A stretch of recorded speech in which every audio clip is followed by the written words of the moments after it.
Friends, welcome to self made tutorial.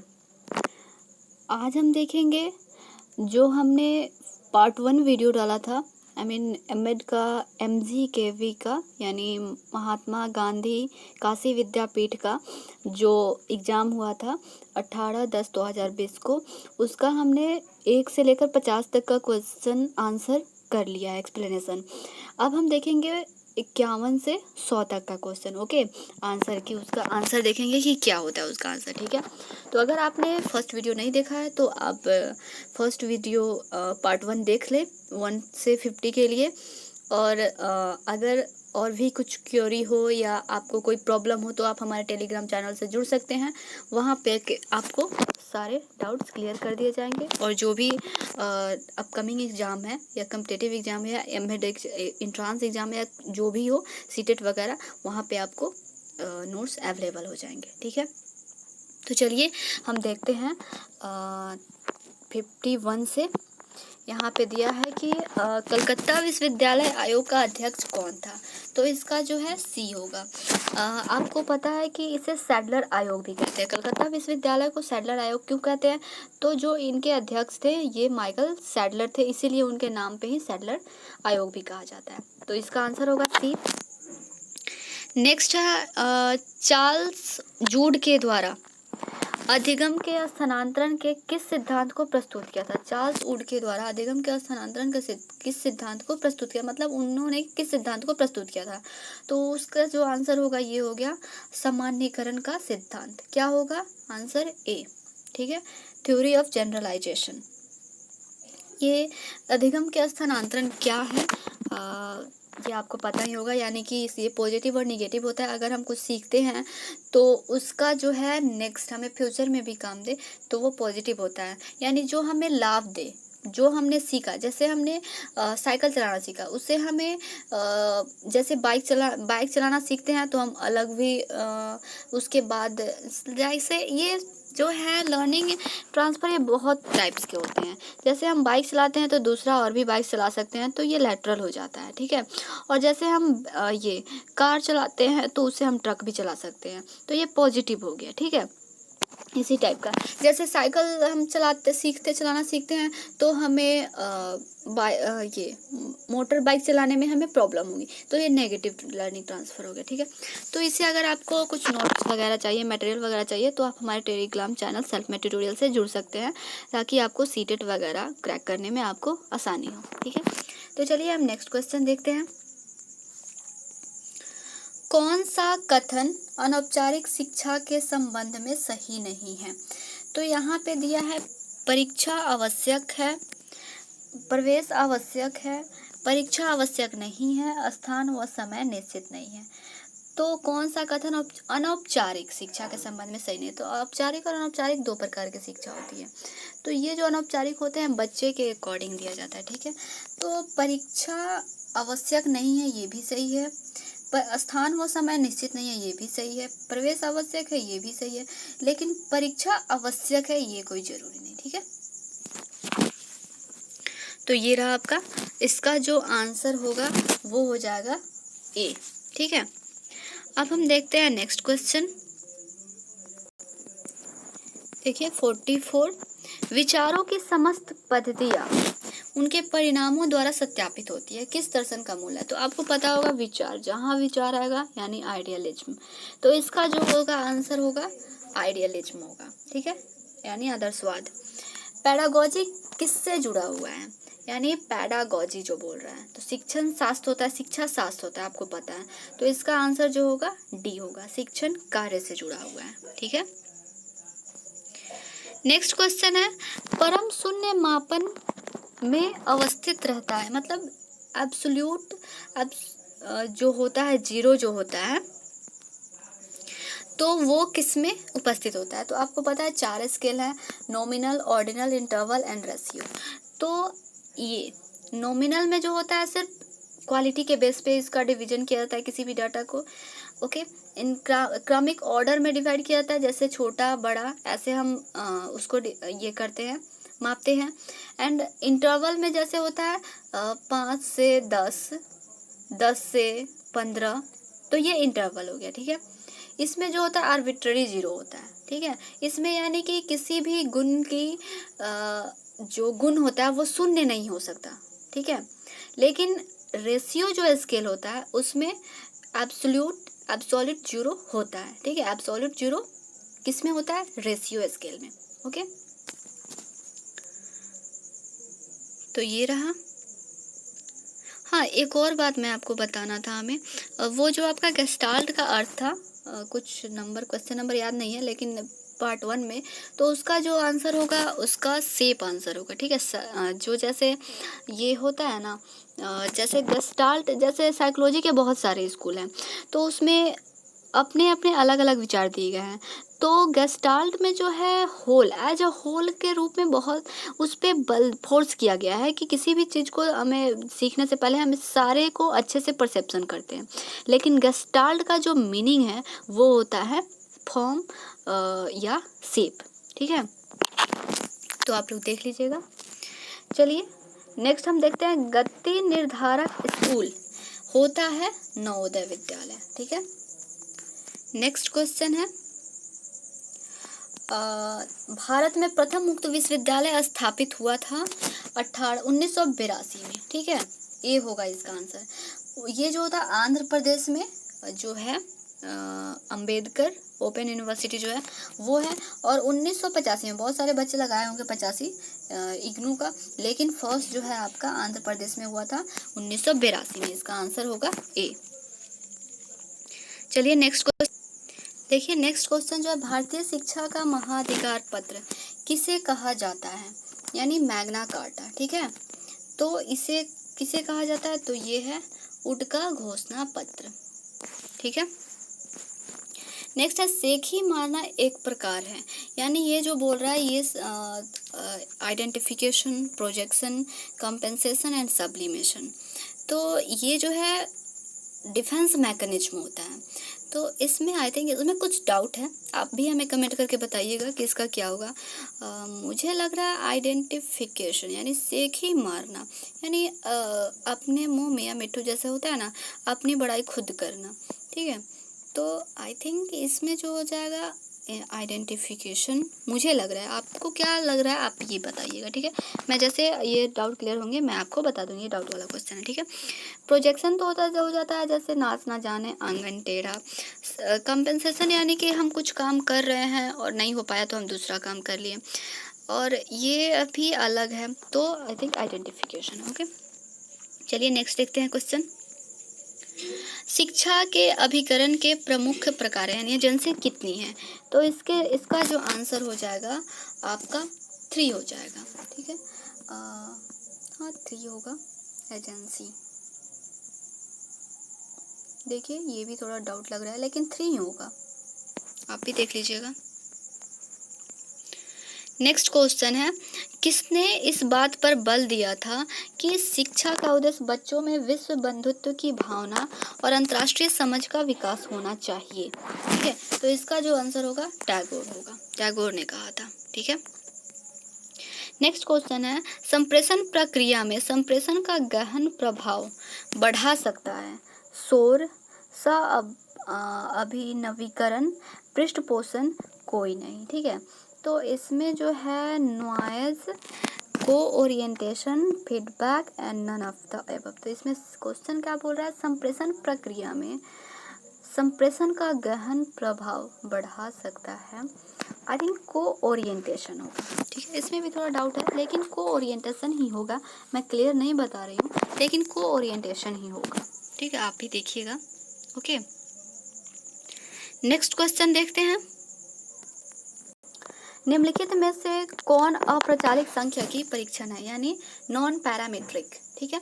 तो इसका जो हो जाएगा काई स्क्वायर टेस्ट। जैसे टी परीक्षण तो है ही, टी टेस्ट तो होता ही है, ये पैरामीट्रिक होता है। एनोवा जो होता है, उसके बाद रिग्रेशन एनालिसिस ये भी होता है। काई स्क्वायर जो है ये इसका आंसर होगा। नेक्स्ट क्वेश्चन है, डाइट की स्थापना निम्नलिखित स्तर के शिक्षकों के प्रशिक्षण हेतु की गई। तो ये है प्राथमिक स्तर के शिक्षक के लिए की गई थी, ठीक है।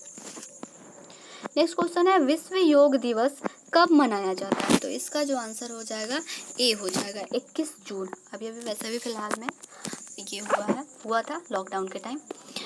विश्व योग दिवस 21 जून होता है, ठीक है।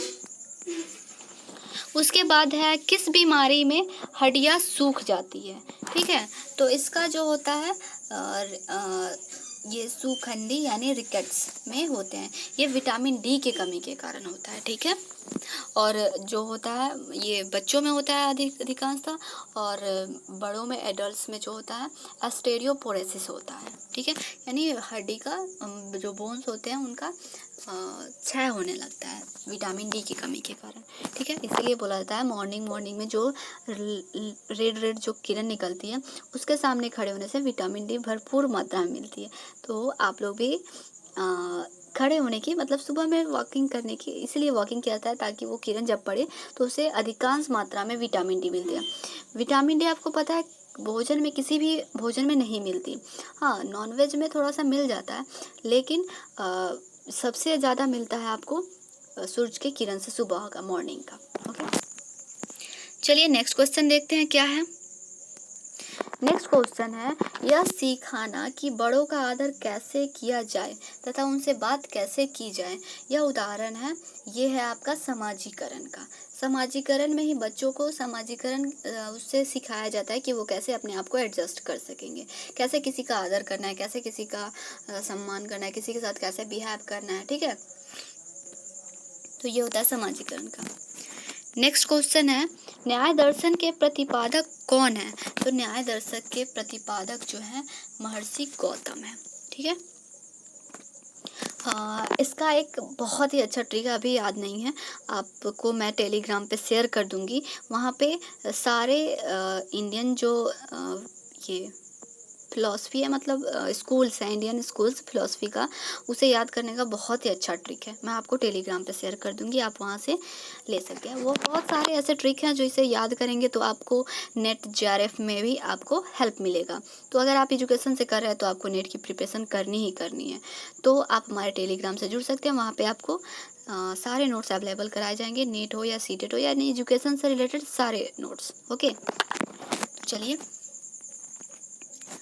देखते हैं। पद इंटर्नशिप का संबंध अध्यापक शिक्षा कार्यक्रम के किस भाग से है? तो देखिए मैं यहाँ पे आप लोगों के साथ डिस्कस करना चाहती हूँ थोड़ा सा। यहाँ पे इंटर्नशिप का संबंध बता रहा है, तो मिनी टीचिंग दिया है, प्रैक्टिस टीचिंग दिया है, उसके बाद सिमुलेशन दिया हुआ है, उसके बाद माइक्रो टीचिंग दिया हुआ है, ठीक है। सूक्ष्म शिक्षण, तो देखिए यहाँ पे सूक्ष्म शिक्षण जो है टीचर ट्रेनिंग मेथड है, ठीक है।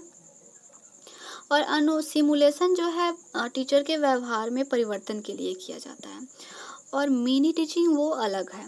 तो यहाँ पे आई थिंक ये होगा इंटर्नशिप का संबंध अध्यापक शिक्षा कार्यक्रम के किस भाग से है। तो मुझे लगता है कि इसका जो संबंध होगा इसका आंसर बी होगा। आपको क्या लगता है? आप हमें ये कमेंट करके ज़रूर बताइएगा, ठीक है। लेकिन मुझे ये 99% है कि शिक्षण अभ्यास ही होगा इसका आंसर। ओके, चलिए नेक्स्ट क्वेश्चन देखते हैं। ब्लूम के शिक्षा उद्देश्यों को बांटा गया है कितने भागों में? तो 3 क्षेत्रों में, कॉग्निटिव, अफेक्टिव एंड साइकोमोटर, ठीक है। नेक्स्ट क्वेश्चन है शिक्षा दिवस मनाया जाता है कब? तो इसका जो है 11 नवंबर को शिक्षा दिवस मनाया जाता है। और ये क्यों मनाया जाता है, कब मनाया जाता है? तो ये जो है फर्स्ट शिक्षा मंत्री जो अबुल कलाम आज़ाद थे, उनके जन्म डेट ऑफ बर्थ पे, जन्मदिन पे ये मनाया जाता है शिक्षा दिवस। ओके, नेक्स्ट क्वेश्चन देखते हैं। विटामिन ए की कमी से क्या होता है? तो विटामिन ए की कमी से जो होता है विजुअल डिफिशियंसी होती है। नाइट ब्लाइंडनेस किससे होता है? इसी से होता है। तो इसका क्या हो जाएगा? दृष्टिबाधिता। नेक्स्ट क्वेश्चन है भारत में सामाजिक परिवर्तन का निम्न में से कौन सा एक कारक नहीं है? ठीक है, तो इसका जो होगा जनगणना होगा। देखिए यहाँ पे सामाजिक परिवर्तन का बात कर रहा है, तो भाषा से भी परिवर्तन होते हैं, क्षेत्रीयवाद से भी परिवर्तन होता है और जाति से भी होता है। तो यहाँ पे जो होगा आई थिंक ये डाउट वाले क्वेश्चन है, तो लेकिन मेरे अकॉर्डिंग यहाँ पे जनगणना ही होगा। ओके, नेक्स्ट क्वेश्चन है किसने कहा था कि शिक्षा जनतंत्र की दाई है? ये है जॉन डीवी ने कहा था, ठीक है। Education is a midwife of democracy. Next question है, आगमनात्मक चिंतन शिक्षण प्रतिमान का विकास किया था, यानी इंडक्टिव थिंकिंग टीचिंग मॉडल का डेवलपमेंट किसने किया था? तो हिल्डा तबा ने किया था, ठीक है। नेक्स्ट क्वेश्चन है, दो व्यक्तियों की समान बुद्धि लब्धि बताती है क्या? यानी कि समान शारीरिक आयु, समान कक्षा स्तर, समान मानसिक आयु, समान मानसिक योग्यता। तो चलिए हम थोड़ा इसे प्रैक्टिकल करके देखते हैं, ठीक है। तो सपोज कीजिए कि इसका ये क्या होता है, फॉर्मूला पहले हम देखते हैं। तो I Q equal to MA by CA multiply 100, ठीक है। तो सपोज MA जैसे यहाँ पे दिया है समान शारीरिक आयु, यानी क्रोनोलॉजिकल एज, तो क्रोनोलॉजिकल हम एज 10 लेकर चलते हैं, ठीक है। और मेंटल आयु 8 लेकर चलते हैं, मल्टीप्लाई 100, तो ये खत्म हो गया। तो इतना क्या हुआ? 80 हुआ, ठीक है। एक कितना हुआ? 80 हुआ। और दूसरा हम लेकर चलते हैं, क्रोनोलॉजिकल आयु सेम ही होगा, लेकिन ये क्या होगा, इसका हम 9 रख लेते हैं और इसका 10, तो क्या होगा? 90 हो जाएगा, ठीक है। तो ये दोनों की आयु तो समान नहीं हुई, अलग अलग हो गई। दो व्यक्तियों की समान बुद्धि लब्धि बताती है। समान बुद्धि लब्धि क्या बताती है? तो देखिए यहाँ पे ऐसे ही अगर हम करेंगे समान मानसिक आयु तो भी नहीं हो पाएगा। तो इसका जो होता है समान मानसिक योग्यता होगा इसका, ठीक है। दो व्यक्तियों की समान बुद्धि लब्धि बताती है कि दोनों की मानसिक योग्यता जो है समान है, ठीक है। तो इसका आंसर जो होगा डी होगा। नेक्स्ट क्वेश्चन देखते हैं, राष्ट्रीय शिक्षा नीति का परिमार्जन हुआ था, यानी रिवाइज्ड कब हुआ था? तो 1992 में हुआ था, ठीक है। यदि कोई शिशु बार बार अर्थहीन आवाजें निकालता है तो उसे क्या कहा जाता है? तो उसे बबलिंग कहते हैं, यानी बड़बड़ाना कहते हैं, ठीक है। नेक्स्ट क्वेश्चन है, निम्नलिखित में से कौन सी अवधारणा औपचारिक संगठन से संबंधित नहीं है? ठीक है, तो इसका जो है निम्नलिखित में से कौन सी अवधारणा औपचारिक संगठन से, तो इसमें कुछ डाउट है तो मैं इसे बता नहीं सकती, लेकिन मैं नेक्स्ट टाइम आपको इसका मैं डिस्क्रिप्शन में आंसर डाल दूंगी इसका क्या होगा ये, लेकिन मैं गलत नहीं बता सकती आपको, ठीक है। इसमें थोड़ा कन्फ्यूजन है, ठीक है। नेक्स्ट क्वेश्चन देखते हैं, निम्नलिखित का मिलान करना है, ठीक है, सूची 1 को सूची 2 से। तो इसका जो होगा आपको मैं बता दूं, जैसे गांधी, तो गांधी संबंधित है किससे? इससे, वर्धा से, ठीक है। टैगोर संबंधित है शांति निकेतन से, अरविंद समग्र योग से, और विवेकानंद जो है मानव बनाने वाली शिक्षा, ठीक है। तो इसका आंसर जो होगा 1 का 5, 2 का 5, 2 का 1, 3 का 2 और 4 का 4, ठीक है। सॉरी, हाँ सही है, ये आपका आंसर जो होगा बी होगा, ओके। नेक्स्ट क्वेश्चन देखते हैं, सूक्ष्म शिक्षण है, यानी माइक्रो टीचिंग क्या है? माइक्रो टीचिंग शिक्षण प्रशिक्षण मेथड है, ठीक है। यदि सभी प्राप्तांकों में 5 जोड़ दिया जाए तब कौन अपरिवर्तित रहेगा? तो ये जो होगा इसका आंसर ये होगा माध्यिका, क्योंकि मध्य मान भी बदल जाते हैं और मानक विचलन भी बदल जाते हैं, तो जो ये नहीं होगा इसका आंसर होगा माध्यिका, यानी मीडियन। नेक्स्ट क्वेश्चन है, कौन सा असंगत है? तो इसमें असंगत आपको ढूंढना है, तो आप कैसे ढूंढेंगे ये मैं आपको बताती हूँ। जैसे उपनयन, ये जो वैदिक शिक्षा थी उस टाइम में ये विद्या आरंभ संस्कार था। बिस्मिल्लाह जो है इस्लाम में जो होता है ये भी विद्या आरंभ संस्कार है। प्रवज्या ये भी बौद्ध धर्म में विद्या आरंभ संस्कार है। उपसंपदा जो है ये बौद्ध धर्म का विद्या का जब शिक्षा का जब अंत होता है तो उस टाइम जो संस्कार होता है ये उपसंपदा होता है, ठीक है। और वैदिक शिक्षा में क्या था, ये समावर्तन था। तो इसका जो आंसर होगा आपका होगा उपसंपदा, ठीक है, असंगत है। मनोसामाजिक विकास का सिद्धांत किसने प्रतिपादित किया था, यानी साइको सोशल डेवलपमेंट थ्योरी। तो ये हो जाएगा एरिक्सन ने। एट स्टेज थ्योरी भी इसको कहा जाता है, ठीक है। तो ये होगा इसका आंसर। नेक्स्ट है, इनमें से कौन सी गतिशीलता आधुनिकीकरण से संबंधित नहीं है। तो देखिए यहाँ पे वैज्ञानिक गतिशीलता तो एकदम से है मॉडर्नाइजेशन, सामाजिक गतिशीलता भी है और भौतिक गतिशीलता भी है। तो इसमें जो नहीं होगा वो होगा, देखिए इसमें मानसिक गतिशीलता भी होती है लेकिन इन तीनों की अपेक्षा ये कम होता है, तो इसलिए यहाँ पे जो आंसर होगा मानसिक गतिशीलता है।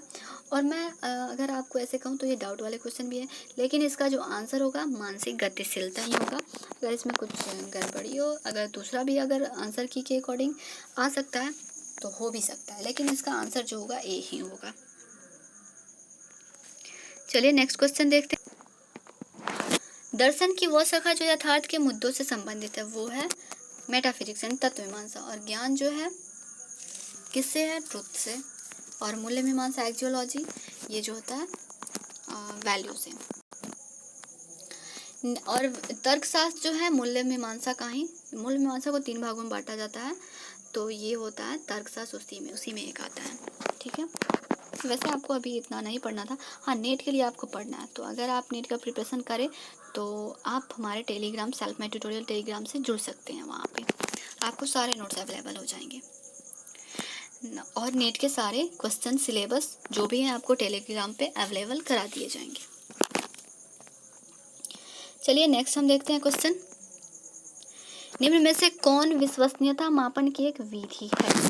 तो ये जो है इसका इक्विवेलेंट टेस्ट जो होता है ये होता है, जैसे इसमें होता है टेस्ट टेस्ट होता है, एक इक्विवेलेंट भी होता है। तो इसमें जो है अभी आपका ये है, इसका आंसर जो होगा डी।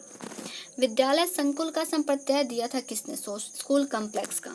तो इसका जो आंसर होगा वो होगा आपका डी, कुठारी आयोग ने दिया था। कैटल ने व्यक्तित्व मापन के लिए कितने कारकों का प्रयोग किया था। देखिए यहाँ पे कंफ्यूजन है और बहुत सारे बच्चे मिस्टेक भी कर सकते हैं क्योंकि क्वेश्चन ही ऐसा पूछा गया है। तो देखिए बोला है कैटल ने व्यक्तित्व मापन के लिए कितने कारकों का प्रयोग किया था, ठीक है। तो यहाँ पे जो होगा आंसर 12 होगा। 12 फैक्टर का उन्होंने प्रयोग किया था और 12 फैक्टर से 16 टाइप का क्वेश्चन बनाया था जिसे 16 क्वेश्चन आयर बोला जाता है, ठीक है। तो इसका आंसर जो होगा 12 होगा, बी। नेक्स्ट क्वेश्चन है, भारतीय संविधान के किस भाग में प्रत्येक नागरिक को अपने धर्मानुसार शिक्षा देने की अनुमति है। तो वो है आपका मूल अधिकार, फंडामेंटल राइट्स में है, ठीक है। 28 में है। ये जो है धर्म से संबंधित जो है 25 से 28 तक का जो आर्टिकल है उसमें धर्म के बारे में बताया गया और 28 जो है उसमें ये अधिकार दिया गया है। नेक्स्ट क्वेश्चन देखते हैं हम। देखिए कौन सी अवधारणा जैन दर्शन से संबंधित नहीं है। तो निर्वाण जो है ये बौद्ध धर्म से संबंधित है, ये नहीं है। यदि आप किसी प्रक्षेपीय यानी प्रोजेक्टिव टेक्निक का उपयोग करना चाहते हैं तो आप क्या चुनेंगे, ठीक है। तो ये जो हो जाएगा, वैसे तो ये सारे पर्सनालिटी का ही है लेकिन हम जो यहाँ पे प्रक्षेपी बोल रहा है तो ये यहाँ पे होगा TAT यानी थीमेटिक एप्रिसिएशन टेस्ट, ठीक है। नेक्स्ट क्वेश्चन है, शांति निकेतन किस राज्य में स्थित है। तो ये जो हो जाएगा पश्चिम बंगाल हो जाएगा। कोलवर्ग के द्वारा नैतिक विकास की कितनी अवस्थाएं सुझाई गई है। देखिए यहाँ पे भी बहुत सारे बच्चे कंफ्यूज हो सकते हैं। वैसे कोलवर्ग के द्वारा नैतिक विकास की 3 अवस्थाएं हैं, इसका आंसर जो होगा 3 होगा।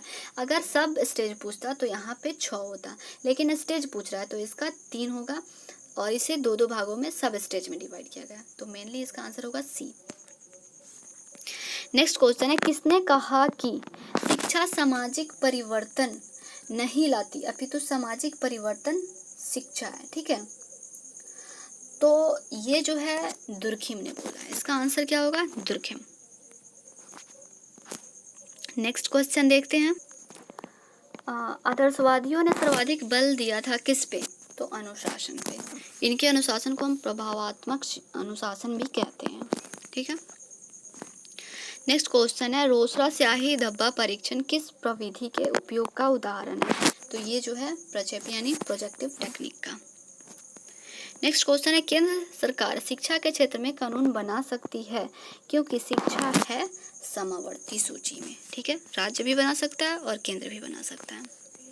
नेक्स्ट क्वेश्चन है, अपने अंदर देखकर स्वयं के व्यवहार का अवलोकन करना कहा जाता है इंट्रोस्पेक्शन, जो सबसे पुराना मेथड है। ठीक है, साइकोलॉजी का। तो ये रहा आपका 100 क्वेश्चन इनटू अ पार्ट 2।